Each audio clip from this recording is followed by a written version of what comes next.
let's talk about splitting and borderline personality disorder. First of all, what is splitting? Okay. So we humans have this superpower called dissociation. Dissociation is us being able to block other things out while we do something. When we're given a novel stimulus, those of us that don't have PTSD have a wave called a P200 wave to go through our brain that blocks out everything but we're focusing on. And here we're focusing on it. And it's just a form of healthy dissociation. Mm-hmm. You know, you drive down the road and then you don't remember what has happened the last 10 minutes because you've been thinking about, what are you going to have for dinner when you get home? Well, your procedural memory is driving safely while you're using your mind for something else. Again, human superpower, dissociation. There's a particular form of dissociation that tends to cause problems in human society currently, and that's splitting. And here's what splitting is. Splitting is there is some kind of trigger or stimulus or something that's threatening or alarming. And we split off from our wise, compassionate self, self-observant, wise self. All of us have some of that. Mm-hmm. And we become a self that is distorted, distressed, has a black and white story, and wants to attack or flee. Okay. So that's psychological splitting, and it gets in the way, and we all do it. Okay. Another adjunct of this that I've mentioned numerous times, we are literally different people in different states of consciousness. Our brain maintains this illusion of continuity of self, but continuity of self is largely an artifact of that. There is a continuing Corey that goes back to earliest memory, or Keith that goes back to earliest memory, but along the way, we've been many, many, many selves. Now, developmentally in our ontological evolution, we can develop enough of a witness to observe the shifts from self to self to self to self, state to state to state to state. And that witness is quite powerful and function of contemplative practice. And if there is a source of that continuity of consciousness, it probably lies with the witness itself, right? I mean, the witness is what is effortlessly aware of all these different constructs that, form my self-concept. And, as you mentioned, my self-concept can be quite different, not just stage to stage, but moment to moment, context to context. I'm a different Corey with my daughter than I am with Keith, than I am with my wife, than I, et cetera, et cetera. There's, I contain multitudes. If we can notice that splitting thing happen and reach for compassion and understanding, as we do that, we're activating the wise self, the witness, and good things happen. Essentially, what happens under those circumstances is horizontal and vertical development. Because as we work for wise self says, hey, what's the appropriate and healthy way to deal with whatever we're dealing with?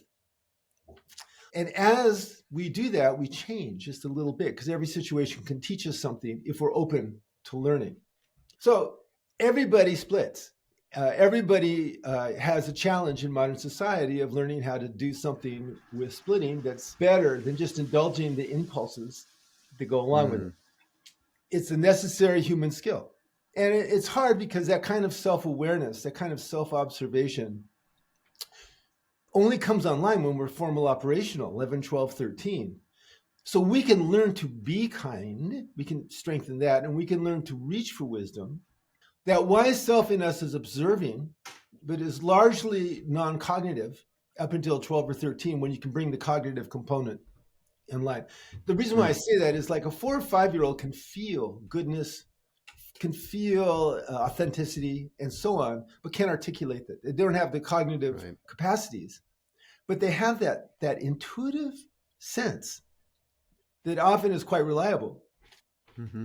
Now, 0.4 to about 5.4% of the population has a condition known as borderline personality disorder. And 15 to 19% of the population have personality disorders, and one of the most famous ones is borderline personality disorder. Everybody knows about borderline personality disorder. Characterizes borderline personality disorder is threatened. If they'll be connected, like you and I are connected, something will happen that's threatening, and they will split. And when they split, there's a rage of distress, anger, fear, and so on, and a strong impulse to attack the other person and to keep attacking. Okay? And there's a lot of psychological explanations from this about this, all of which are accurate, but incomplete. Inner integral. We want to make it more complete. And people make the mistake of, and so that a signature is called shifting dichotomizing. That going from we're okay to no, you're the devil, and I have to attack you. People think that splitting equals borderline personality disorder, but that's really not the major feature. The major feature of borderline personality disorder is that happens, and the person has little or no capacity to self-observe it. Okay. And if they're in a community of the adequate with somebody else, if it's you or me and you and I are splitting, and you go, Keith, I think that you were late because you're trying to drive me. I was a couple minutes late because I think you were late because you're being passive aggressive and trying to drive me crazy. And I'm sick and tired of you doing that.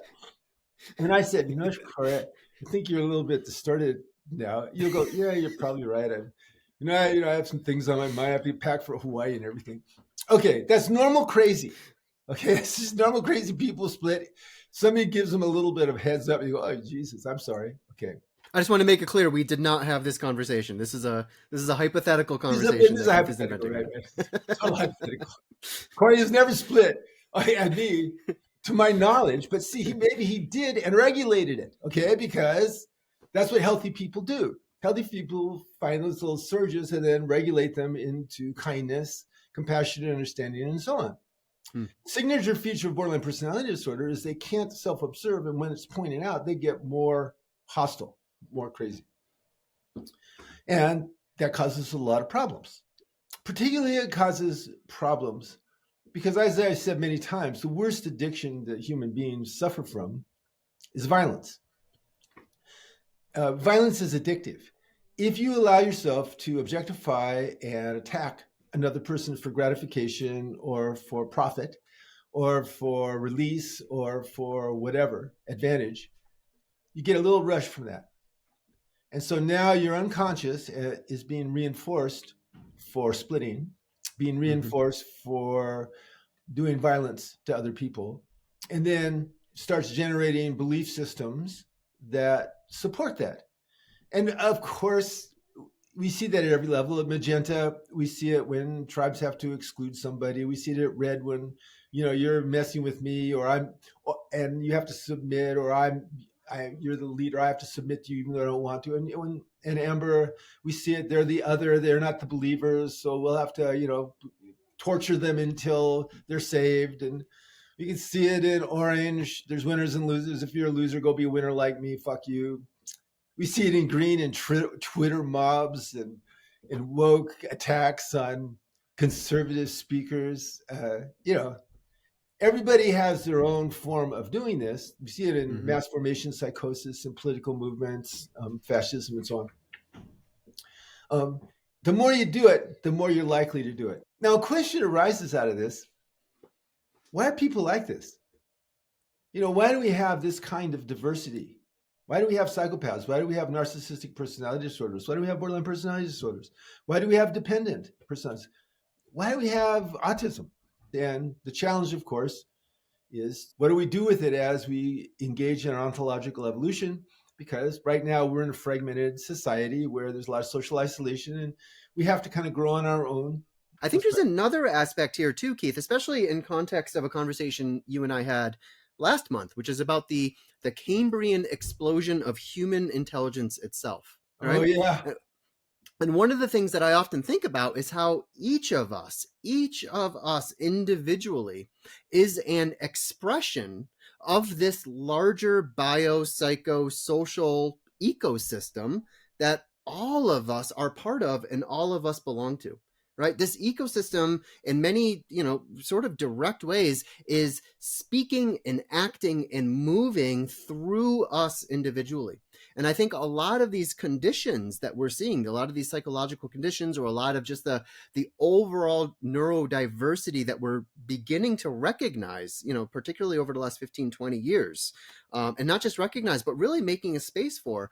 I mean, this really lands for me because when I look back through history, one of the things that I notice is that so much of human history has been directly driven, moved, shaped by psychopaths, right? By ADD, narcissists, attention deficit by people. ADD, 100%, by autism. A lot of the Mm. greatest minds in history Isaac were Newton, likely autistic, right? So Einstein. in a lot of ways, it's like this, again, this biopsychosocial ecosystem has a fringe to it. And on that fringe, it's almost, it's kind of like speciation, right? Where there's just a lot of sort of genetic experiments out there on the fringe, and some of them are going to serve the species as a whole. Some of them are going to lead us into some evolutionary sort of cul-de-sacs and dead ends and so forth. But it feels to me like a lot of this has actually been one of the main drivers of history. It's been one of the main drivers of progress, even if in the short term, some of that driving isn't, is kind of awful or uncomfortable or inflicting suffering. Still, even that is part of this larger collective evolutionary, again, speciation. It's a speciation of the human mind itself and all And, the flavors and varieties of mind that we find. and from a global standpoint, you can see it's a rising tide. Now, I'm not talking about the glaciers melting, though that's happening too. There's more tolerance for diversity without attack in the Yeah. world. Yeah. Okay. And I'm confident that that will continue, even though I think that a lot of the diversity, equity, and inclusion stuff is wrongheaded, focusing on the wrong things. The fact that that's a thing, Right. that in universities, diversity of opinion is not being allowed. As long as you have the right opinion, then you can be, crippled or you can, have a disability, or you can be any kind of ethnicity. But God help you if you have a diverse opinion. Yeah. But that's going to change.